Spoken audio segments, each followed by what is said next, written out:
Dear Strawberry Shortcake, so here is my story, or if this is funny. I guarantee you it's funny.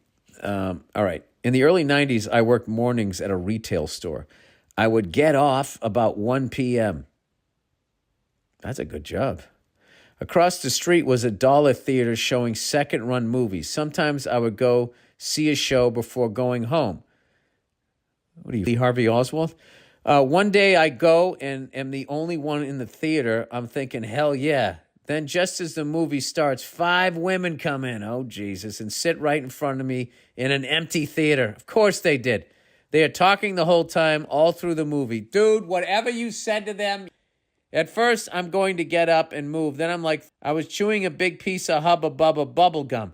So I begin rolling up these tiny balls of gum, and down the line, I begin flicking them into their hair.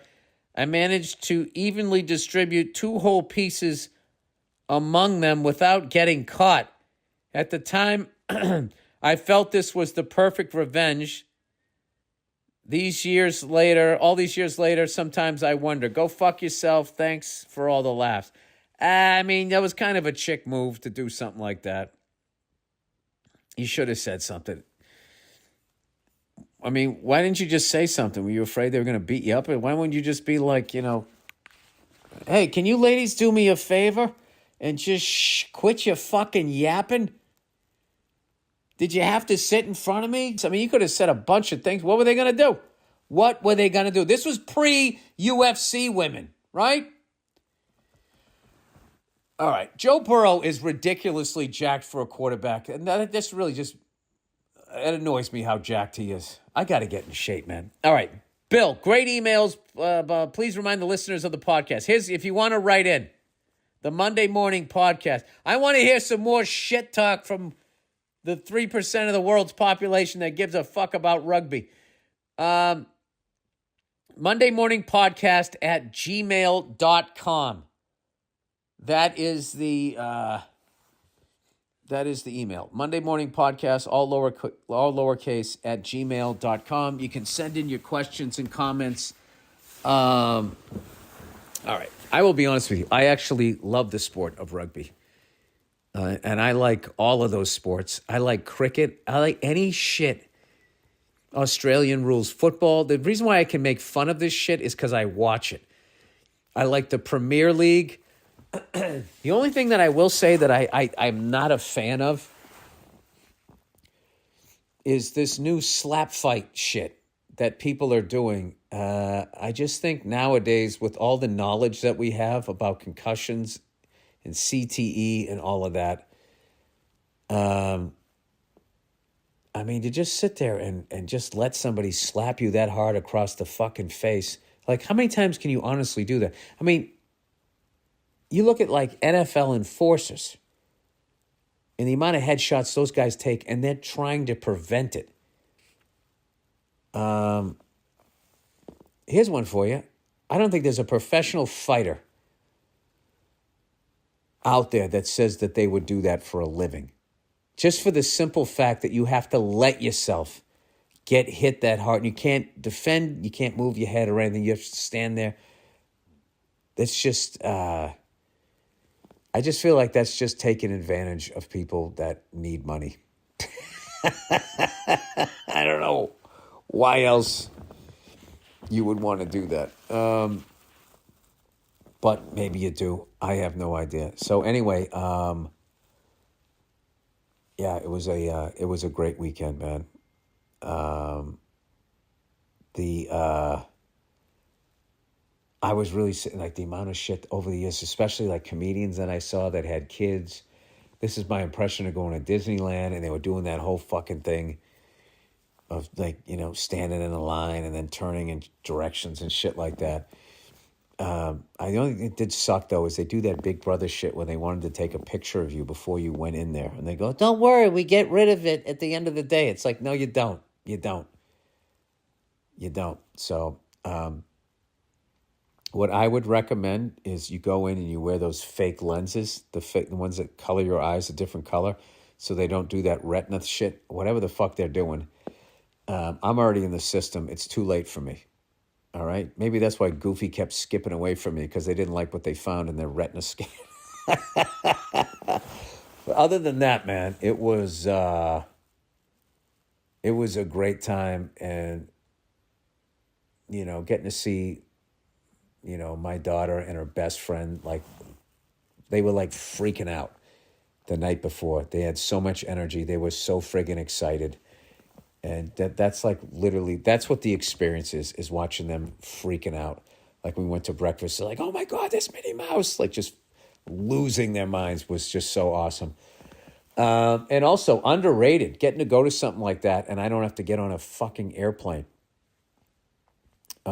Here's the pro move, everybody. If you're from somewhere else, fly into John Wayne. Do not fly into LAX. You want to kill yourself. Fly into John Wayne or Long Beach, smaller airports, and then go over there that way and get yourself the turkey leg, a comfortable pair of sneakers. I didn't even go on Space Mountain. Like, that was the one. Space Mountain still is, I feel like, one of the iconic ones that's left. But I got to be honest with you, I don't fuck with Six Flags. I draw a hard line in the sand. I got stuck on a roller coaster with those guys, and I also saw I was at a Six Flags and a roller coaster rear-ended another one, and this woman fucking broke her cheekbone. And I was like, you know what? I don't need to be doing this. This fucking park is open, 24/7, 365, just about.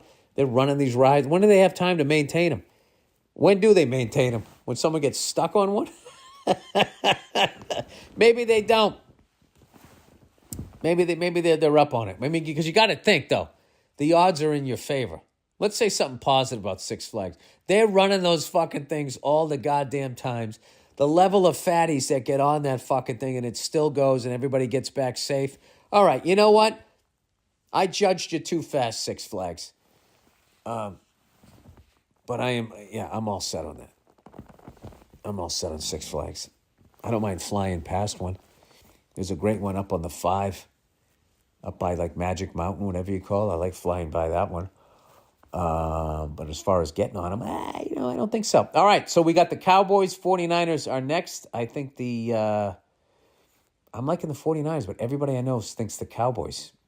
It makes sense that the Cowboys, I don't know. I think a good defense beats a good offense still. I still think that happens. I'm hanging on to that's going to happen.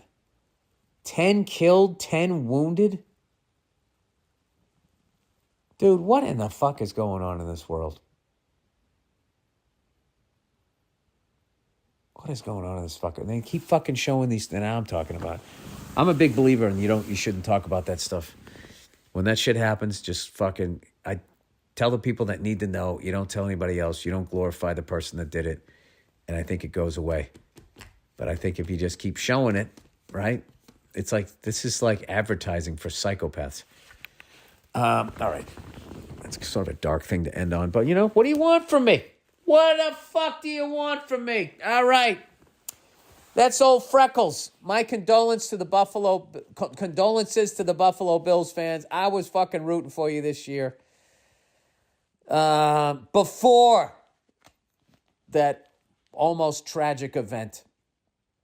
I thought you guys had it. God damn it. I still think you're going to get one. I think you got, you got everything in place. You just got to have the luck. You got to have all of that bullshit happen for you. All right. So next week is going to be the Bengals versus the Kansas City Chiefs in Kansas City. Can Joe Burrow and the Bengals go in there and upset them again? I think that they can. I absolutely think that they can. All right, that's it. Now they're showing pictures of this guy. This guy's still at large. Fantastic. What a fucking lunatic. All right, go fuck yourselves. I'll see you. I'll check in on you on Thursday.